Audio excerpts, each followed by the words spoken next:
رمضان مبارک وہ مہینہ ہے، فرمایا لوگوں ہر رات اللہ تعالیٰ ایک خاص مقدار میں اپنے بندوں کو جہنم سے نکال کر جنت میں داخل کرتا ہے۔ خدا کی عنایات نوازشات زیادہ ہو جاتی ہیں، اور اس میں نیکی کا ہر لحاظ سے اجر بڑھا دیا جاتا ہے۔ رمضان مبارک آ رہا ہے، ہمیں چاہیے ہم قبل از وقت اس کی پلاننگ کریں۔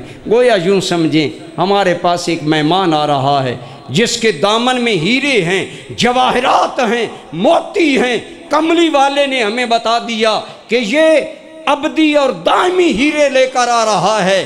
وہ ہیرے تمہیں وہاں کام آئیں گے، قبر میں کام آئیں گے، قیامت میں کام آئیں گے۔ برادران گرامی قدر، ایسا مہمان ذی وقار آ رہا ہے، ہمیں اس کا عزت و احترام کرنی چاہیے کہ نہیں کرنی چاہیے؟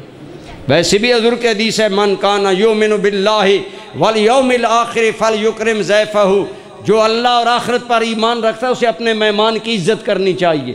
اور رمضان اللہ کا مہمان مہینہ ہے، آئیے اس کی عزت کے لیے تیار ہو جائیں، دیدہ ہو دل فرش راہ کر لیں، اپنے ارادوں کو نیکی کا رنگ دے لیں، اپنی نیتوں کو نیکی کا ڈھنگ دے لیں، ہر انداز میں رمضان کے لیے دل و جان سے تیار ہو جائیں۔ اللہ کی قسم میرے کریم نے فرمایا نیت المؤمن خیر من عمل، او کما قال علیہ السلام، فرمایا گیا مومن کی نیت کبھی اس کے عمل سے بڑھ جاتی ہے، نیت بھی عمل سے بڑھ جاتی ہے۔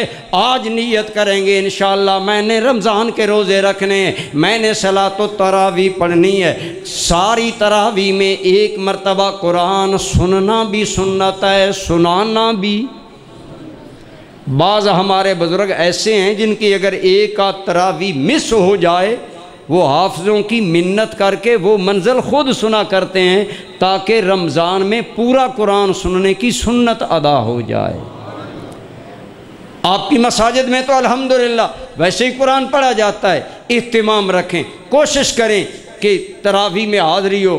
انسان ہے مجبوری بن جاتی ہے، ضروری سفر ہوتا ہے۔ بہرحال پہلے بزرگوں کی بات بتا رہا ہوں، آج ہم لوگ تو اس سے معروم ہیں، ہم تو خوش ہوتے ہیں چلو آج لمبی تراویح سے جان چھوٹی، سوا پارہ سننا تھا، گھر پہنچوں گا 2-4 صورتوں میں تراویح۔ تو میں عرض یہ کر رہا ہوں، اللہ تعالیٰ نے تو رمضان کے لیے اتنا اہتمام ہمارے لیے کیا کہ سال بھر جنت سجائی جا رہی ہے، جنت کے دروازے کھولے جا رہے ہیں، جہنم کے دروازے بند کیے جا رہے ہیں، شیطان قید کیے جا رہے ہیں۔